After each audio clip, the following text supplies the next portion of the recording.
तो इस एक्सपेरिमेंट का वो डायग्राम, एक डायग्राम पूरा वाला नहीं जिसमें आपकी रेस जा रही है, जो मैंने अलग से एक एटम बनवा के डायग्राम बनवाया था ना, वो डायग्राम दोगे और फिर वो ऑब्जर्वेशंस बताओगे क्या थी उसमें, और उस ऑब्जर्वेशन का एक्सप्लेनेशन दोगे। अब वो आपका दिमाग है कि आप कितना तरीके से लिख दोगे, कर दोगे ना, समझ में आगे कनेक्टिव किस किसने कर लिया था। चलिए बहुत अच्छी बात है। किसी को कंफ्यूजन तो नहीं है कि क्या था इसमें, रदरफोर्ड के एक्सपेरिमेंट में होना है। अगर किसी बच्चे को किसी क्वेश्चन का आंसर नहीं आता है कितना लिखना है, तो मेरे को आप क्वेश्चन नंबर व्हाट्सएप कर देना कि भाई इस क्वेश्चन का आंसर बता दो क्या होगा।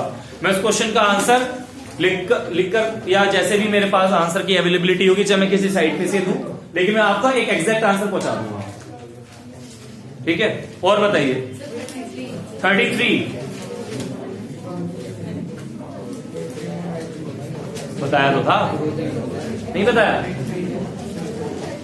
भाई। एक बात बता दो, मैंने आपको ये बात नहीं बताई कि जो एटम का साइज है उससे न्यूक्लियस का साइज कितना छोटा है, या न्यूक्लियस के साइज से एटम कितना बड़े साइज का है, कितना 1 लाख टाइम्स बोला था, 10 to the power 5 टाइम्स। जो साइज ऑफ न्यूक्लियस है उससे साइज ऑफ एटम कितना बड़ा है, 1 लाख टाइम्स। मतलब दिस इज द रिलेशन। मैं इसे रब करता हूं,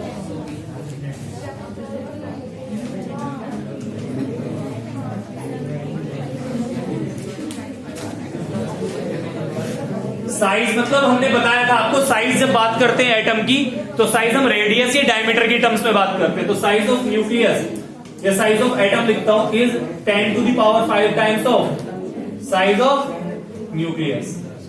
न्यूक्लियस के साइज का 1 लाख गुना टाइम है क्या, एटम का साइज। साइज से मतलब रेडियस या उसका डायमीटर। जितना डायमीटर एटम का होगा ना वो न्यूक्लियस का होगा, उससे 1 लाख गुना ज्यादा डायमीटर एटम का होता है। डायमीटर कह दो चाहे रेडियस कह दो, एक ही बात। अलग वैसे तो अलग होता है लेकिन मीनिंग एक ही बैठता है। ठीक है, और बताइए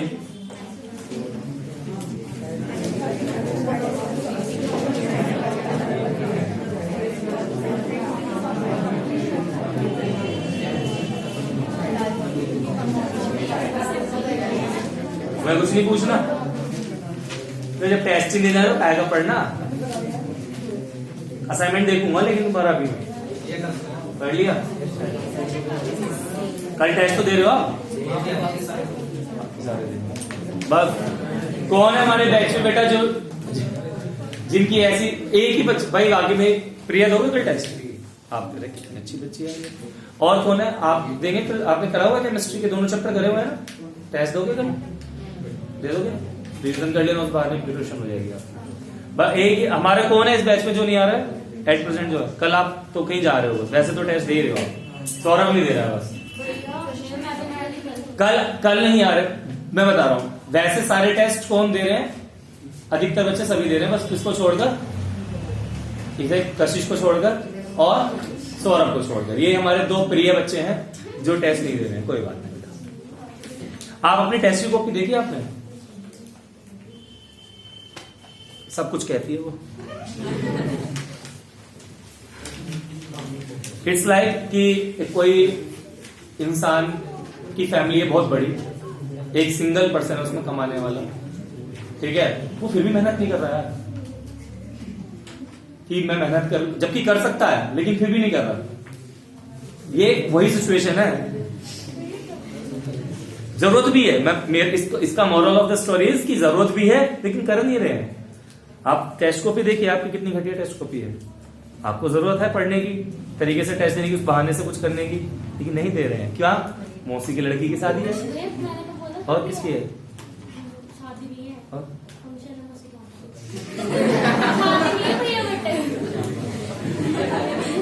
मुझे लगता था शादी एक ऐसा फंक्शन है जिसके लिए छुट्टी करी जाती है। क्या है फिर, जैसे मैं आप गए थे ना अपने भैया के यहाँ पे, उन्होंने कर लिया था, इसलिए मौसी ने कहा तुम्हारे से गाना है। देखे कितनी गहरी चोट दे रही है मुझे। तुम भी गए थे ना अपने भाई के।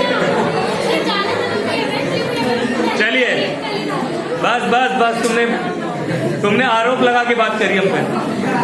चलिए आगे चले, टॉपिक कराऊं अपना, कुछ पूछना है, हो जाएंगे इजी सा क्वेश्चन। अगेन फिर भी कोई क्वेश्चन रहता है तो आप मुझसे बात कर सकते हो, पूछ सकते हो, ठीक है। इनका है पेपर, आपका है, ये लड़की समझता। ये देखिए बच्चे, प्लीज असाइनमेंट जब दिया जाता है ठीक है ना, आप टाइम सेव करा करो। कुछ बच्चों को हैबिट होती है क्या, असाइनमेंट के क्वेश्चन लिखते हैं फिर आंसर करते हैं, विच इज गुड थिंग, लेकिन टाइम वेस्टिंग है। ठीक है ना, 1-2 रुपए का असाइनमेंट निकाल लो और पेपर सामने रखो और क्वेश्चन का सॉल्व करो सीधा। ठीक है बेटा, हमारे पास टाइम कितना है यार, 10 मिनट है, 10 मिनट।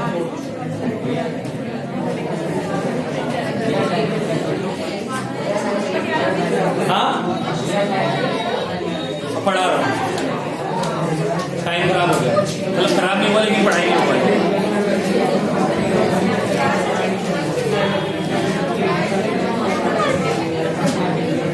एक ये और एक ये रो, बॉयज में दोनों, बॉयज की ये दोनों रोज और एक गर्ल्स की ये वाली रो। भैया हम ये पीछे वाले बोल रहे हैं हमसे।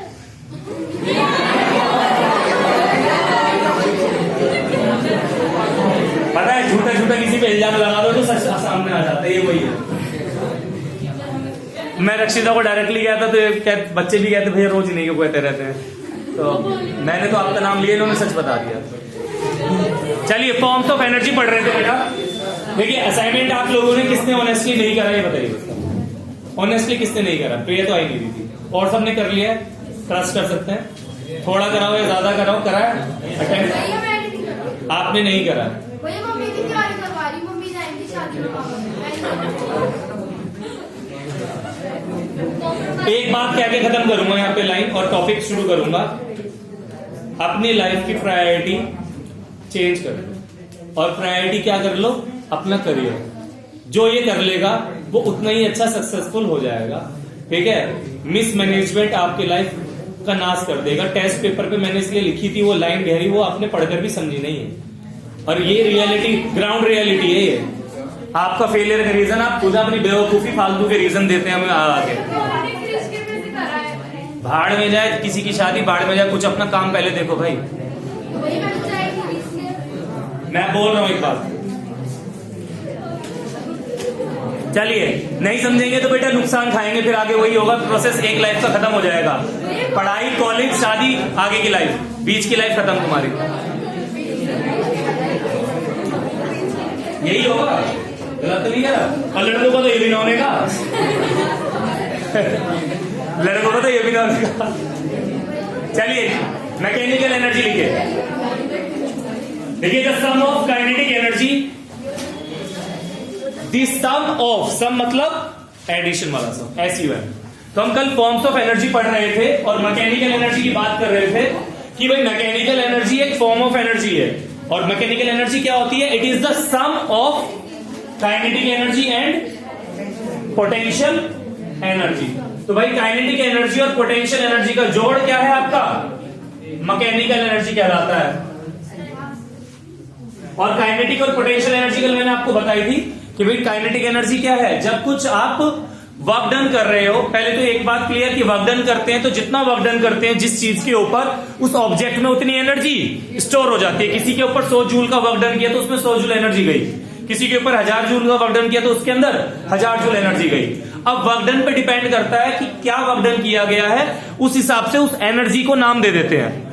सपोज हमने वर्क डन किया किसी ऑब्जेक्ट पे और वो मोशन में आ गई, तो हमने 1000 जूल का वर्क डन किया है और उस 1000 जूल के वर्क डन से वो मोशन में आ गई, तो उसके अंदर एनर्जी स्टोर हो गई 1000 जूल। किस फॉर्म में, काइनेटिक एनर्जी की फॉर्म में। तो अगर वर्क डन करके किसी ऑब्जेक्ट को मोशन में ले आओगे तो वो वर्क डन की वजह से कौन सी एनर्जी कन्वर्ट हो जाएगी, काइनेटिक एनर्जी। हम किसी ऑब्जेक्ट पे वर्क डन करते हैं और उस वर्क डन को करने से उसकी शेप चेंज हो जाती है, उसका साइज चेंज हो जाता है, या उसका हाइट यानी पोजीशन चेंज हो जाती है वर्टिकली। तो जितना वर्क डन हुआ है उसकी शेप चेंज करने में, साइज चेंज करने में, या उसका पोजीशन वर्टिकली चेंज करने में उतनी उसके अंदर एनर्जी स्टोर हो जाती है। किस फॉर्म में, पोटेंशियल एनर्जी की फॉर्म। और इन दो एनर्जीज का सम क्या कहलाता है, मैकेनिकल एनर्जी। लिख लिया है, तो मैकेनिकल एनर्जी आपकी क्या है बेटा, सम ऑफ काइनेटिक एनर्जी को K लिख देते हैं, पोटेंशियल एनर्जी को P। ठीक है, काइनेटिक एनर्जी होता है कितना, हाफ mv², पढ़ोगे आगे। पोटेंशियल एनर्जी होता है mgh, ये भी पढ़ोगे आगे। फॉर्मूला तो यूज आएगा ही न्यूमेरिकल में, प्रूफ भी पढ़ोगे। हाफ mv², m क्या, मास ऑफ ऑब्जेक्ट, जिसके ऊपर वर्क डन किया गया है या जो चीज चल रही है उसका मास, जैसे गाड़ी मूव कर रही है किसी काइनेटिक एनर्जी से, तो उसका मास पड़ा जाएगा गाड़ी का। वेलोसिटी, जिस वेलोसिटी से वो चल रही है। तो अगर कोई ऑब्जेक्ट m मास का और v वेलोसिटी से चल रहा है तो हम उसकी क्या निकाल सकते हैं? Kinetic energy. पोटेंशियल एनर्जी कैसे निकलेगी? m mass of object, g acceleration due to gravity, h height, कि कितनी हाइट पर वो ग्राउंड से रखा हुआ है। तो अगर हमें ये पता है कि ये फोन हाइट पे है ना ग्राउंड से, तो अगर मुझे इस फोन का मास पता चल जाए, एक्सेलरेशन ड्यू टू ग्रेविटी तो पता ही होती है 9.8 मीटर पर सेकेंड स्क्वायर, और ये पता चल जाए यहां से यहां तक की कितनी हाइट है, ठीक है, तो मैं इसके मास की मल्टीप्लाई g से करूंगा और h से करूंगा, तो मुझे क्या पता चल जाएगा कि इसके अंदर इस टाइम कितनी पोटेंशियल एनर्जी, ठीक है ना, इसके अंदर कितनी। कोई भी ऑब्जेक्ट रखा हुआ है हवा में, ये पंखा हवा में टंगा हुआ है इस टाइम, तो इसका कुछ मास भी है, ये किसी हाइट पर भी है ग्राउंड से, और इसमें कुछ acceleration due to gravity 9.8 metre per second square भी लगेगी। तो अगर इसका मास पता चल जाए और हाइट पता चल जाए कितनी हाइट पर है ये, तो m g h में वैल्यू पुट करूंगा, m की, g की और h की, तो पता चल जाएगा इसकी कितनी पोटेंशियल एनर्जी, ठीक है। इन दोनों एनर्जीज का सम मैकेनिकल एनर्जी है, इन दोनों को मेनली हमें पढ़ना है। नेक्स्ट लिखिए second point, second form of energy. ये एक पढ़ी आपने, दूसरी लिखेंगे हीट और थर्मल एनर्जी, हीट और थर्मल एनर्जी।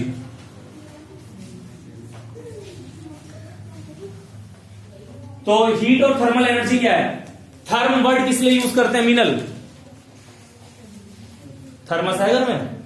थर्मस का मतलब क्या है? क्या करती है थर्मस? गर्म करती है, रखती है। मतलब थर्म वर्ड यूज होता है हीट के लिए। थर्मस का काम है कि वो बाहर की हीट अंदर नहीं आने देगी, अंदर की हीट बाहर नहीं जाने देगी, यही तो होता है। तो थर्म वर्ड यूज होता है हीट के लिए। तो थर्मल एनर्जी या हीट क्या है? एनर्जी, आपकी जो एनर्जी, किसी बॉडी के अंदर जो एनर्जी है वो किस वजह से? Due to its temperature. कोई आपके पास पानी है 50 डिग्री सेल्सियस पे, एक वाटर है आपके पास 80 डिग्री सेल्सियस पे, किसके अंदर थर्मल एनर्जी ज्यादा है? 80 डिग्री सेल्सियस पे जो पानी है, सही बात है। तो थर्मल एनर्जी क्या है? कि किसी बॉडी की energy because of its temperature. अभी आप नॉर्मली भगवान के दुआ से ठीक है, कुछ दिक्कत नहीं है आपको, आप माथे पे हाथ लगाएंगे, हो सकता है ठंडा लगे, हो सकता है थोड़ा थोड़ा वार्म लगे, एवरेज लगे, लेकिन भगवान ना करे किसी को अगर बुखार हो जाता है तो थर्मामीटर लगाते हो तो आता है ना टेम्परेचर ज्यादा, हीट लगती है ना। तो थर्मल एनर्जी किस वजह से एनर्जी है? Due to temperature. अगर आपकी बॉडी का टेम्परेचर ज्यादा है तो आपके अंदर से थर्मल एनर्जी ज्यादा निकल रही है, और आपका बॉडी टेम्परेचर नॉर्मल है, बुखार नहीं है, तो थर्मल एनर्जी आपकी बॉडी की नॉर्मली होगी, कोई दिक्कत तो नहीं है, इजी है। लिखो the energy possessed by a body, the energy possessed by a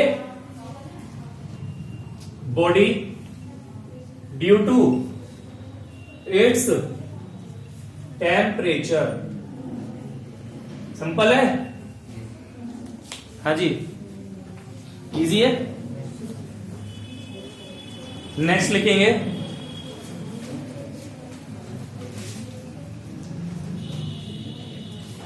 third, chemical energy.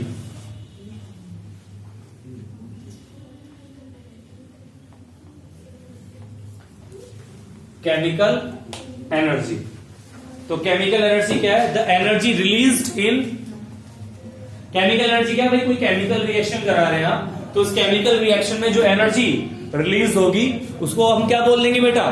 Chemical energy, ठीक है ना। जैसे आप कोयले को जला रहे हैं, कोयले को जला रहे हैं या कोई भी फ्यूल आप बर्न कर रहे हैं, तो फ्यूल का बर्न होना एक केमिकल रिएक्शन है या नहीं है? ऑब्वियसली रिएक्शन है। तो जब किसी फ्यूल को आप जलाते हैं, घर में एलपीजी गैस यूज होती है, लाइटर से हल्का सा स्पार्क देते हैं, गैस जलती रहती है, एनर्जी देती रहती है, तो वो जो एनर्जी मिल रही है वो कैसी एनर्जी है? केमिकल, ठीक है ना। आपके व्हीकल्स रन हो रहे हैं, डीजल, पेट्रोल, सीएनजी जिसपे भी हो रहे हैं, तो हल्का सा स्पार्क देते हैं, स्टार्ट करते हैं जब उसे, फिर वो फ्यूल बर्न होता रहता है और आपको एनर्जी देता रहता है। गाड़ी भगाते हैं आप 90 की स्पीड से या 200 की स्पीड से, ठीक है, 200 की स्पीड से आर्यन चौधरी भगाता है, भगा लेगा वैसे 200? अरे आती है, तो ड्यूब ना हो सकती किसी पर, 200 भगाएगा, बेकार है। मैं इस था तो दे रहे बिल्कुल, ड्यूब छपरी वाली यार, ऐसे चले अभी इस पे बात चलेगी। चलिए लिखिए हाँ चलिए अच्छी बात है, बहुत ही अच्छा।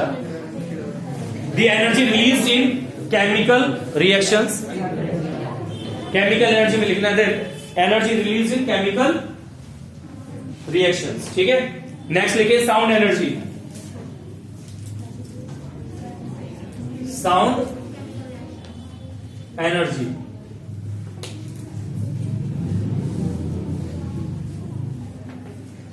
Sound energy. तो साउंड एनर्जी में लिखेंगे the energy of a vibrating body, the energy of a vibrating body producing sound, the energy of a vibrating body producing sound is known as sound energy, the energy of a vibrating body producing sound. देखो मैंने sound chapter पढ़ाया था, आपको knowledge है, जिन्होंने भी पढ़ा है मेरे से तो पता है आपको। साउंड आपका क्या ट्रेवल करता है, साउंड को ट्रेवल करने के लिए हमेशा क्या चाहिए, मीडियम। साउंड में कोई पार्टिकल एक जगह से दूसरी जगह नहीं जा रहा, जस्ट क्या हो रहा है, वाइब्रेशन हो रहा है। मैं बोल रहा हूं अगर, ठीक है, तो जो मीडियम है एयर, एयर के थ्रू ही मेनली आप तक साउंड जा रही है। तो एयर के जो पार्टिकल है, जब मैं बोल रहा हूं अंदर से एयर निकल रही है मेरे माउथ से, तो वोकल कॉर्ड वाइब्रेट कर रहे हैं, वो वाइब्रेशन क्या हो रहा है, एटमॉस्फेयर के जो पार्टिकल है उनको वाइब्रेट कर रहे हैं। तो यहाँ पे माउथ के पास जस्ट जो एयर के पार्टिकल है वो वाइब्रेट हो रहे हैं, वो अपने से आगे वाले पार्टिकल को वाइब्रेट कर रहे हैं। तो ये वाइब्रेशन आपका आगे तक ट्रांसफर हो जाता है और सबको क्या आ रही है, आवाज आ रही है। तो साउंड एनर्जी क्या है, जब कोई वाइब्रेटिंग ऑब्जेक्ट एक वाइब्रेशन क्रिएट करता है तो वाइब्रेशन एक एनर्जी की तरह काम करती है, और वो वाइब्रेशन आपका मीडियम में पार्टिकल टू पार्टिकल ट्रांसफर होती चली जाती है। तो ये नहीं हो रहा है कि मेरे मुंह से कोई पार्टिकल निकल रहा है और पार्टिकल आपके कान में जाके घुस रहे हैं, ऐसा थोड़ी हो रहा है। मेरे मुंह से एक वाइब्रेशनल डिस्टर्बेंस जनरेट हो रही है वोकल कॉर्ड की वजह से। पहले हवा, मैं जब बोल रहा हूं तो एक चीज बताइए, जब हम बोलते हैं तो सांस बाहर छोड़ रहे होते हैं बोलने में या अंदर ले रहे होते हैं, बाहर छोड़ते हैं। अंदर सांस लेते हुए बोल के देखना,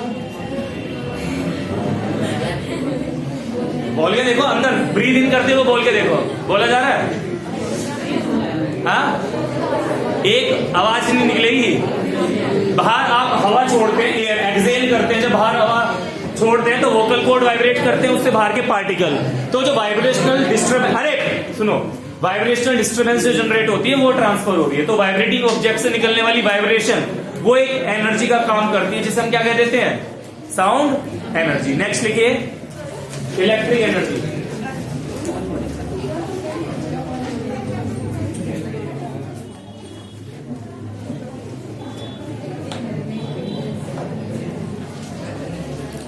लिखिए the energy of moving electrons, the energy of electric energy. तो पता है ना इलेक्ट्रिसिटी क्या होता है, चार्ज का फ्लो इलेक्ट्रिसिटी है ना, चार्ज भाग रहा है ना वायर्स में, तो किसी एनर्जी के साथ भाग रहा होगा, तो वो जो एनर्जी लेकर भाग रहा है चार्ज, उसी को हम क्या बोल देते हैं, इलेक्ट्रिकल एनर्जी। ये तो सभी को पता है ना, इलेक्ट्रिसिटी है क्या, चार्ज का फ्लो है। कोई सा भी चार्ज फ्लो करे उसे हम बोलते हैं इलेक्ट्रिसिटी, चार्ज का फ्लो इज इलेक्ट्रिसिटी। तो चार्ज जिस एनर्जी के साथ फ्लो कर रहा है उसी को हम क्या बोलते हैं, इलेक्ट्रिक एनर्जी। तो लिखेंगे the energy of moving electrons in a conductor,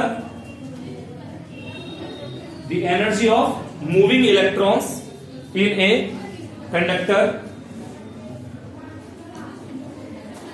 connected with a battery, the energy of moving electrons in a conductor connected with a battery, ठीक है, तो उसी को हम इलेक्ट्रिक एनर्जी बोल देते हैं। चलो इतना रखते हैं बेटा, आज टाइम हो गया है।